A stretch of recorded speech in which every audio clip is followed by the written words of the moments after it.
저희 발표의 목차는 여기 총 5가지로 이루어져 있고요. 이렇게 5가지를 순서로 발표를 하도록 하겠습니다. 첫 번째는 설계 결과입니다. 먼저 저희가 제작한 설계 결과물 외형입니다. 저희는 설계 결과물의 윗면에 LCD를 부착하였고 측면에다가 이렇게 아두이노를 구동하기 위한 아두이노 USB 단자 그리고 플러그를 위치해 두었습니다.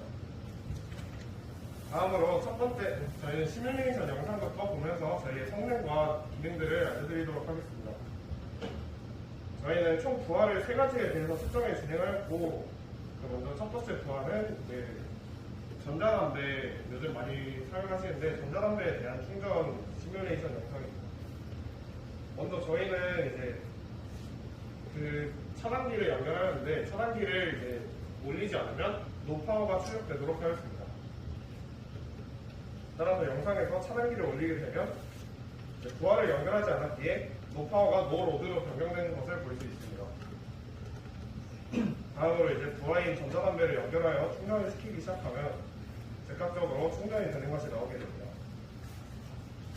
그리고 이때 청경태 결과값은 우측에 보이는 사진으로 확인하실 수 있고요. 이를 히오키와 저희 멀티미터로 측정하여 검증한 값도 이렇게 표시해 두었습니다. 그래서 다음으로 두 번째 부하인 휴대폰입니다.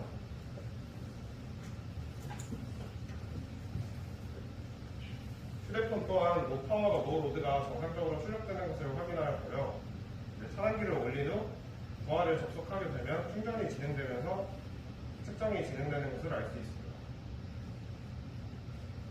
이 부하의 경우 제 핸드폰을 사용하는데 제 핸드폰의 전격은 고속 충전 시에 요구되는 출력하고 측정을 통해서 확인한 값이 어느 정도 일치하기 때문에 정상적인 충전이라고 생각하였습니다.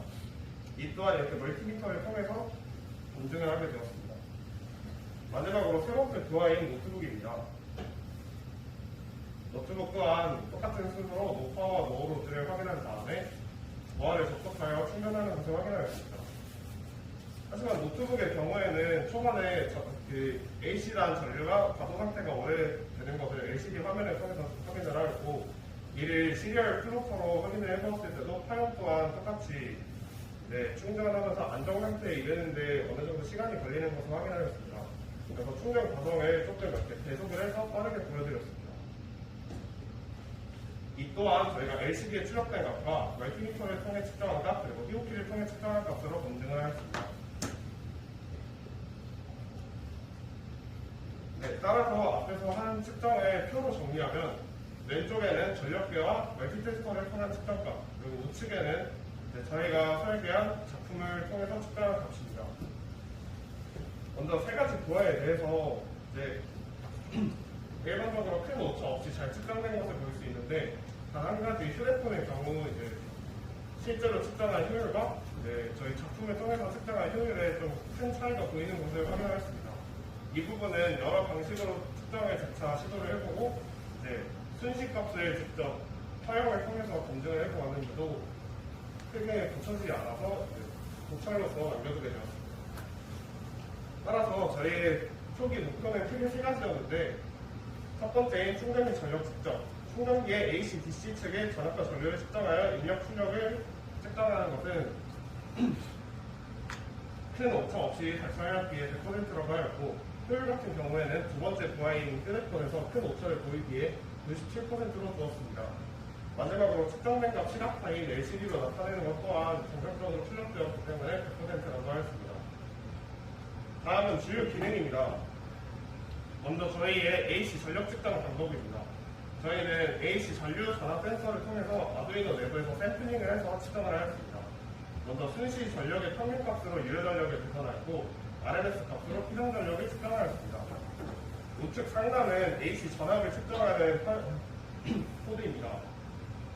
위에서 저희가 사용 전원이 60Hz의 주기는 16.7 mS이기 때문에 16.7 마이크로세컨마다 한 번씩 샘플링하여 총 1000회 반복하였습니다. 그리고 그 아래 AC 전류 측정 또한 똑같은 방식으로 16.7 마이크로세컨마다 한 번씩 샘플링을 하였고 RMS를 계산할 때 1000회 반복하여서 평균을 냈습니다. 따라서 왼쪽에서 AC 전력 측정을 하면서 앞서 말씀드린 대로 순시 전력의 평균값으로 유효 전력을 그리고 RMS 값으로 피상 전력을 구하게 되었습니다. 그리고 이 두 값을 통해서 역률도 계산할 수 있었습니다. 그리고 코드에 대한 질문이 더 있으시면 발표 뒤에 질의응답 때 다시 한번 더 보여드리도록 하겠습니다. 다음은 DC 전력 측정입니다. DC는 먼저 위에 두 줄에서 전류를 측정하였고 세 번째, 네 번째에서 전압을 계산하였으며 마지막 다섯 번째 줄에서 DC 전력을 계산하였습니다. 다음은 효율 및 역률 측정입니다. 효율은 AC 유효 전력분의 DC 전력의 100을 곱해서 효율을 계산하였고 이렇게 유효 전력, 그리고 DC 전력, 그리고 효율을 계산하는 코드를 나타내었습니다. 다음으로 역률 측정 방법은 피상 전력분의 유효 전력으로 계산을 하였고 그 코드 또한 이렇게 유효 전력과 피상 전력에 대한 코드로 나타내었습니다. 상세 설계 파트부터 발표를 맡은 조문입니다. 먼저 블록도입니다. 블록도의 경우 제한서 때와 달라진 부분이 없기 때문에 넘어가겠습니다. 테러도의 경우 제한서 때와 달리 차단기가 추가되었으며 SEN0211 센서, 즉 AC 전류 센서를 ACS712 센서로 바꾸었습니다. 또 4개의 센서와 LED에 전압을 적절히 인가하기 위해서 2개의 하드웨어를 사용하였습니다.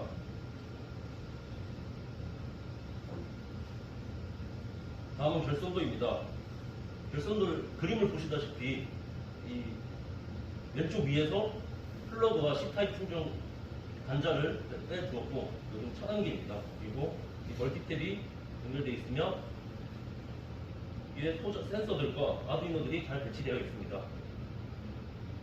다음은 트러블 슈팅과 개선 방안에 대해 말씀드리겠습니다. 먼저 트러블 슈팅입니다. 저희는 총 3가지 문제점을 해결하였습니다. 첫째, ACS712, 즉 전류 센서의 민감도 문제입니다. ACS712의 데이터 시트에 있는 민감도에 대한 값은 중심값으로 저희가 가지고 있는 센서의 민감도 값과 일치하지 않는다는 점입니다. 따라서 센서의 실제값으로 조정하여 이를 해결하였습니다. 두 번째, 센서 인가전원의 안정성 문제입니다. 저희가 사용한 센서들은 아두이노를 통한 측정을 위한 소자로 인가전원에 큰 영향을 받는 것을 확인하였습니다. 즉, 배터리와 같은 전원으로 센서를 가동시켰을 경우 그 안정성이 떨어져서 센서 동작에 큰 오차가 발생했습니다. 따라서 저희는 이를 해결하고자 노트북을 통해 전원을 인가하였습니다. 세 번째, 센서 사용의 문제입니다. 저희가 처음 AC 측의 전류 센서를 풀센서인 SEN0211 소자를 사용하려고 하였지만 데이터 시트를 더 참고해본 결과 이 센서는 순시값이 아닌 RMS 값을 측정해주는 센서였습니다. 따라서 순시값을 측정 가능한 ACS712 센서로 소자를 교체해 이를 해결하였습니다. 다음은 개선 방안입니다. 개선 방안 또한 3가지로 나누어 보았습니다. 첫째, 양질의 센서 사용입니다. 지금 저희가 사용하는 센서보다 좀 더 좋은 센서를 사용할 경우 더 적은 오차와 정확한 측정이 가능할 것입니다. 두 번째, 범용성 개선입니다. 저희가 실험에 사용한 TOP처럼 전압과 전류 측정 단자를 따로 분리하여 측정을 가능하게 만든다면 여러 기기에 대한 측정이 가능할 것입니다. 세 번째, 기기 소형화입니다. 여분의 선들을 제거하고 외형을 축소하면 성용 전력계와 비슷한 크기로 소형화가 가능할 것입니다. 마지막으로 일정 역할 분담 및 예산입니다. 이상으로 발표를 마치겠습니다. 감사합니다.